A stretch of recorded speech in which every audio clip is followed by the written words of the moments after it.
이야기의 불을 밝히겠습니다. 한밤에 전해지는 이야기, 야담 스릴러.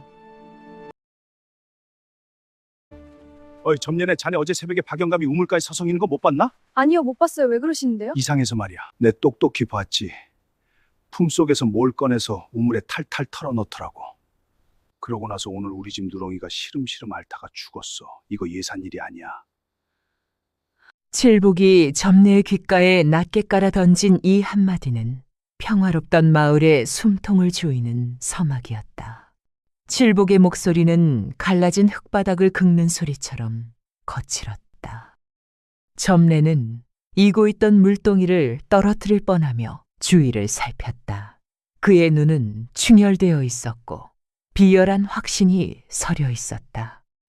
성종 12년의 여름은 잔인했다. 삼남 지방의 대지는 거북등처럼 갈라져 비명을 질렀고 하늘은 비 한 방울 내비치지 않는 무심한 청색이었다.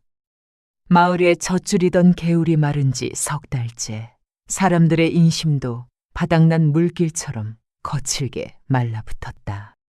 오직 마을 어기 당산나무 아래 찬우물만이 기적처럼 맑은 물을 내뿜고 있었다. 하지만 그 맑은 물줄기가 오히려 비극의 씨앗이 될 줄은 누구도 알지 못했다. 한량칠복은 그 줄의 끝에서 먼지 낀 눈으로 박영감을 노려보고 있었다. 박영감의 물동이는 언제나 깨끗했고 그의 텃밭은 기적처럼 푸르렀다. 그 성실함이 칠복에게는 참을 수 없는 시기심으로 다가왔다. 사실 칠복의 누렁이는 전날 쥐약을 먹고 죽은 것이었으나 그는 이 비극을 박영감을 무너뜨릴 도구로 재가공했다. 칠복은 알고 있었다. 아무에게도 말하지 말라는 당부가 점례의 입을 통해 마을 전체에 퍼질 가장 치명적인 전염병이 될 것임을 말이다. 소문은 물길보다 빨랐다. 반나절도 지나지 않아 찬우물가는 수군거림으로 가득 찼다. 사람들은 이제 물을 마실 때마다 목구멍이 따끔거린다거나 배가 사르르 아프다는 환각에 시달리기 시작했다. 평소라면 대수롭지 않게 넘겼을 가벼운 배탈조차 박영감이 탄 독의 증거가 되었다. 사람들은 객관적인 사실보다 자신의 불안을 해소해줄 희생양을 원했다. 그들에게 박영감은 더 이상 인자한 어른이 아니었다. 자신들의 생존을 위협하는 괴물이자 이방의 사주를 받은 첩자로 보이기 시작했다. 이것은 인간이 극도의 공포에 질렸을 때 나타나는 투사였다. 내면의 불안을 외부의 적에게 전가함으로써 심리적 안정을 찾으려는 잔인한 본능이 마을을 잠식했다.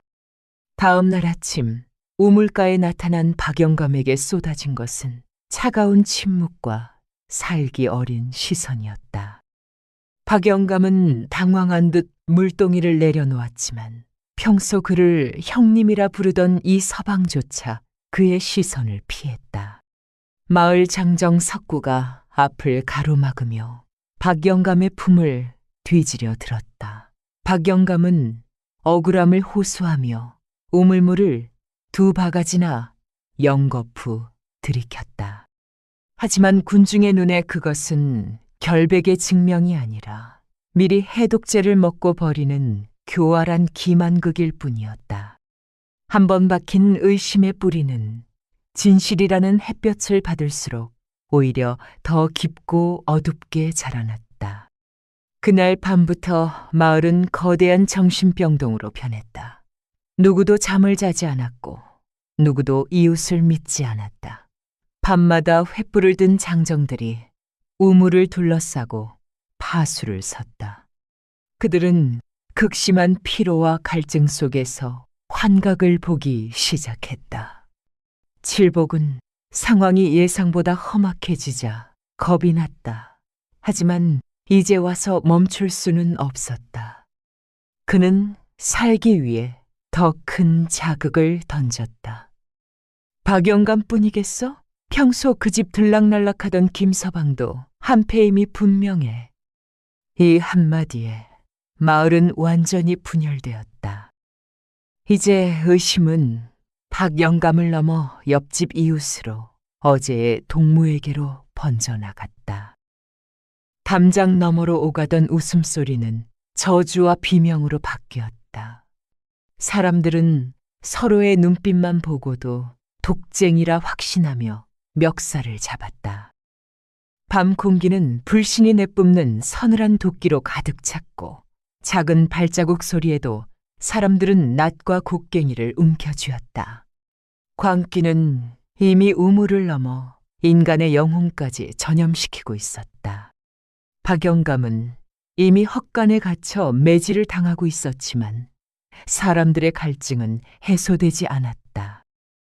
그들은 독을 탄 범인을 잡으려던 것이 아니라 자신들의 불행을 대신 짊어지고 죽어줄 속죄양을 원하고 있었다.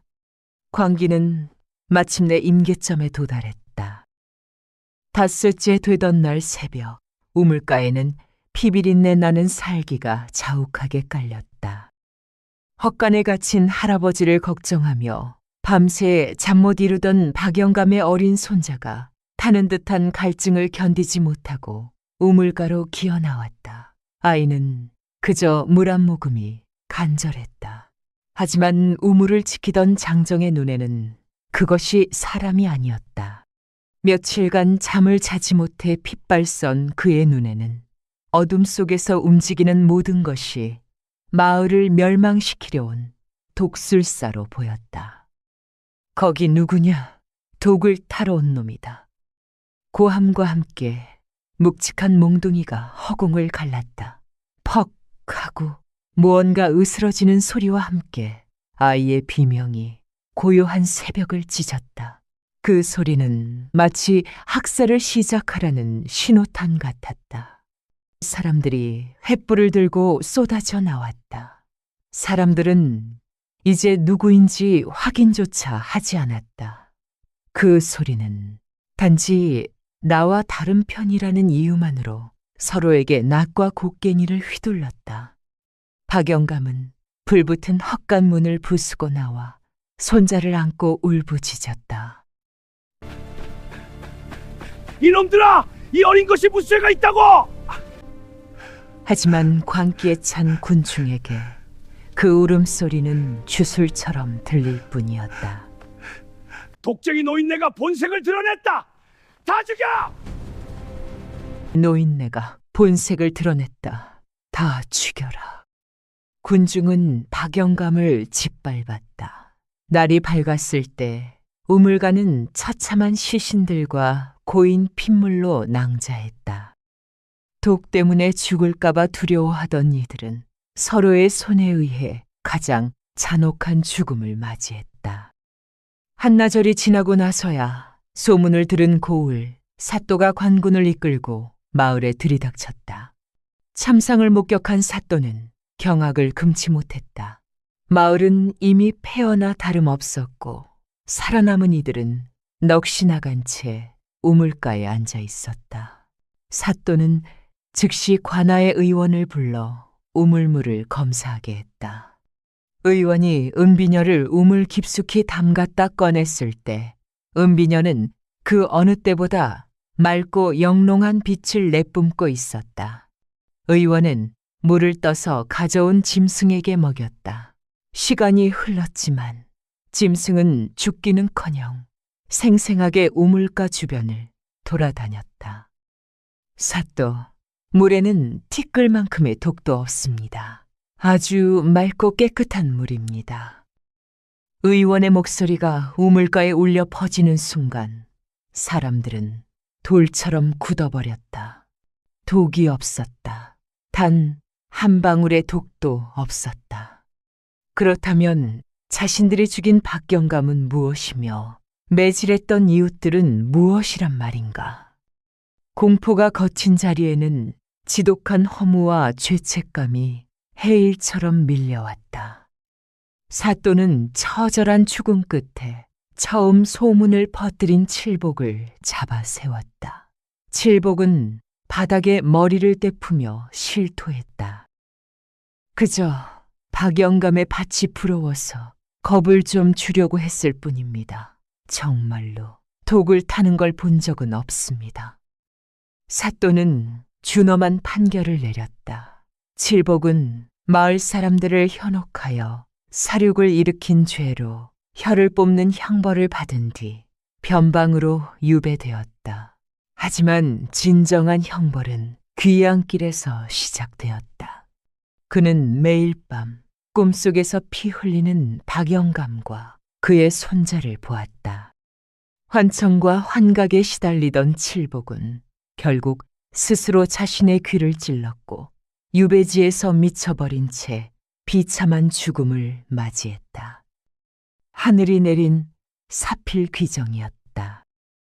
살아남은 마을 사람들도 예전으로 돌아갈 수 없었다.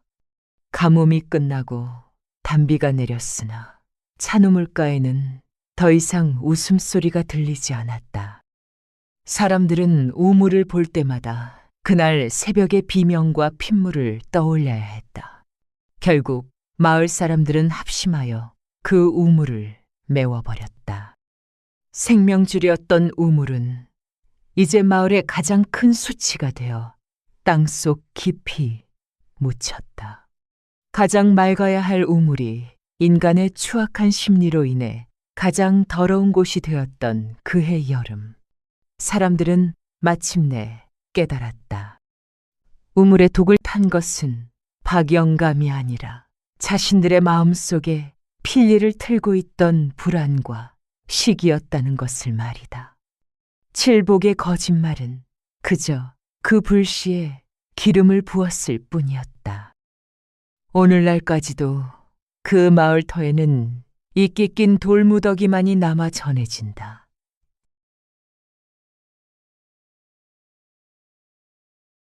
사람의 혀는 우물에 독을 타지 않고도 마을 전체를 죽일 수 있다는 서늘한 경고와 함께 말이다. 우물 속의 진짜 목격자는 칠복이 아니라 인간의 광기를 끝까지 지켜보며 피눈물을 흘렸던 그 맑은 물줄기 자체였을지도 모른다. 오늘 이야기는 여기까지입니다. 말은 남고 이야기는 돌아옵니다.